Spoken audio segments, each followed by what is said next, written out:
Sa ngalan ng Ama at ng Anak at ng Espiritu Santo. Panginoon, isugo mo ang iyong espiritu at pagpanibaguhin mo ang muka ng aming mundo. Ang ebanghelyo sa araw na ito ay mula kay San Juan, Kabanata 6, talata 60 hanggang 69. Ang ebanghelyong ito ay ang huling bahagi nung tinatawag nating panayam ni Jesucristo patungkol sa tinapay ng buhay. At nalalaman natin na nung kanyang inihayag na ang kanyang laman ay tunay na pagkain at ang kanyang dugo ay tunay na inumin, maraming mga Hudyo ang naiskandalo at hindi matanggap ang kanyang sinabi. Sapagkat para sa mga Hudyo, ipinagbabawal sa kanila na kumain ng laman na may dugo, sapagkat ang dugo ay simbolo ng buhay at ito ay nakasulat sa Torah. At ang ikalawang bagay ay naiskandalo sila sapagkat ang pagbibigay ng kanyang katawan at pagbibigay ng kanyang dugo ay simbolo ng napakalalim na pag-ibig, sapagkat ang ibig sabihin ng isang taong kayang ibigay ang kanyang laman, kayang ibigay ang kanyang dugo, ang ibig sabihin nito ay kaya niyang ibigay ang kanyang buhay sa mga taong nagugutom. At alam natin na ang pagkagutom ay hindi lang pagkagutom sa material na pagkain, kundi may mas malalalim na pagkagutom ang tao, pagkagutom sa pagmamahal, pagkagutom sa kahulugan ng buhay, pagkagutom sa pag-asa, pagkagutom sa liwanag, pagkagutom sa buhay.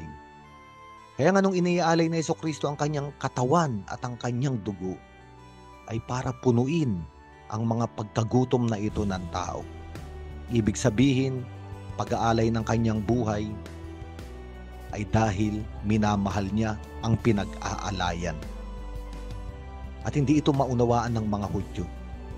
Naunawaan lang nila na bawal kumain ng laman na may dugo. Kaya nga, dahan-dahan, unti-unting umalis ang mga sumusunod sa kanya. At nilingon ni Jesucristo ang 12 alagad. At sinabi niya, aalis din ba kayo? Iiwan niyo rin ba ako? At sumagot si Simon Pedro, ang tagapagsalita ng mga apostol. Sinabi niya, Panginoon, kanino pa po kami pupunta? Nasa inyo ang mga salitang nagbibigay ng buhay na walang hanggan. At ito ay napakagandang salita. Inaanyayahan tayo ng Diyos ngayon na mula sa ating mga kalooban ay sabihin ito sa Panginoon, kay Jesucristo, Panginoon, saan pa kami pupunta? Nasa iyo ang mga salitang nagbibigay ng buhay. Isa lang ang ibig sabihin dito ni Pedro. Marami na kaming pinuntahan, marami na kaming sinubukan, marami na kaming tinikman. Ngunit umuwi kaming luhaan sapagkat hindi kami nabigyan ng buhay. Hinanap namin ang buhay, hinanap namin ang pag-ibig, hinanap namin ang kaligayahan mula sa kung sino-sinong katauhan, mula sa iba't ibang lugar, o mula sa iba't ibang kasaysayan. Ngunit ang aming naranasan ay kapaitan at kabiguan. Kaya ngayon, Panginoon, saan pa kami pupunta? Natikman na namin ang tamis ng iyong pagmamahal. Nauunawaan namin na nais mong ibigay ang iyong laman at ang iyong dugo dahil kami ay iyong iniibig.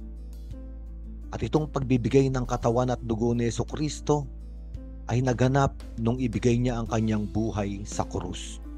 Doon ang katawan ni Jesucristo, ang kanyang laman ay nagkawasak-wasak para buuin yung mga taong wasak. Ang kanyang dugo ay dumaloy para bigyan ng buhay yung mga taong puno ng sugat at unti-unti nang nauubusan ng kahulugan ng buhay.